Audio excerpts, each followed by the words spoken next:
তো ছবি টবি তুলে এসে ড্রেস চেঞ্জ করে সকালের ব্রেকফাস্ট করতে বসে গেলাম। ছিল লুচি, ঘুগনি, ডিম সেদ্ধ আর মিষ্টি। সত্যি কথা বলতে রান্নাবাড়ি খুব সুন্দর। ঘুগনিটা যে ছিল একদম মনে হচ্ছে আমরা যেরকম বাড়িতে ঘুগনি খাই সেরকম।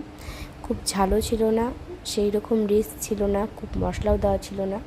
তো সবাই মিলে খাচ্ছি আর গল্প করছি যে নিচে নামতে হবে। তো আমি বললাম হ্যাঁ চেষ্টা করব। তো চলো।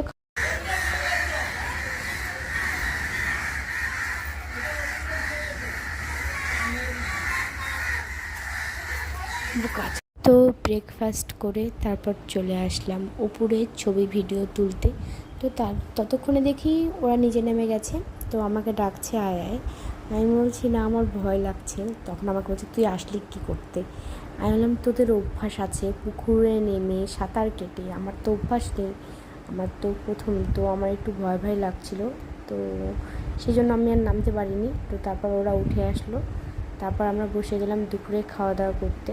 তো আজকে দ্বিতীয় দিনে খাওয়া দাওয়া ছিল ডাল, ভাত, আলু ভাজা, আমেদি মাছ ভাজা, সাথে ছিল আলু পোস্ত, স্যালাড ছিল, চিংড়ি মাছ, তারপর ছিল হচ্ছে কাতলা মাছ, আর শেষে হচ্ছে চাটনি আর পাঁপড়। রান্নাবাড়ি খুব সুন্দর, কিন্তু এই আমেদি মাছটা আমার অতটা পছন্দ না, একটু কড়কড়া টাইপের হয়। তো তারপর আর কি খাওয়া দাওয়া হচ্ছে আর গল্প হচ্ছে। খাওয়া দাওয়া করলাম, গল্প করলাম, তারপর বললাম চল এবার রুমে যাই, রেস্ট নেই। তারপর খাওয়া দাওয়া করার পর রুমে রেস্ট নেওয়ার পর বেরিয়ে পড়লাম বিকাল, ড্রেস চেঞ্জ করে নিয়ে আবার বেরিয়ে পড়লাম নিচে নামবো জন্য। তো চলো তোমাদেরকে দেখাচ্ছি, এত সুন্দর লাগছে দেখতে। আর আমাদের বন্ধুগুলো আমাদেরকে বলছে তোরা দুজনে তো জামা পাল্টাতে আছিস। তো ঘুরতে গেছি, জামা পাল্টাবো না?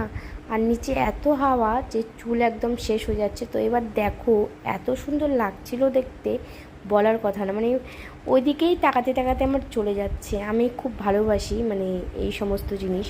আমি অনেক কিছু ক্যাপচারও করি, মানে যেগুলো আমার সব ছাড়া হয় না। আর আমি খুব পছন্দ করি এই সমস্ত জিনিস দেখতে। সূর্যটা যখন যাচ্ছিল, তখন ডুবছিল, তখন এত সুন্দর লাগছিল বলার কথা না, খুব সুন্দর লাগছিল। তো আমাদের হালাত পুরো খারাপ হয়ে গেছিলো, চুল টুল সব এলোমেলো হয়ে গেছিলো। তো তার ওইভাবেই পাগলির মতো আমরা ছবি ভিডিও তুলে চলে আসলাম। আর অতটা ছবি তুলতে পারিনি, কারণ আমরা একটা জায়গায় গিয়ে বসে পড়লাম। এত সুন্দর লাগছিলো ওখানটায় বসে থাকতে।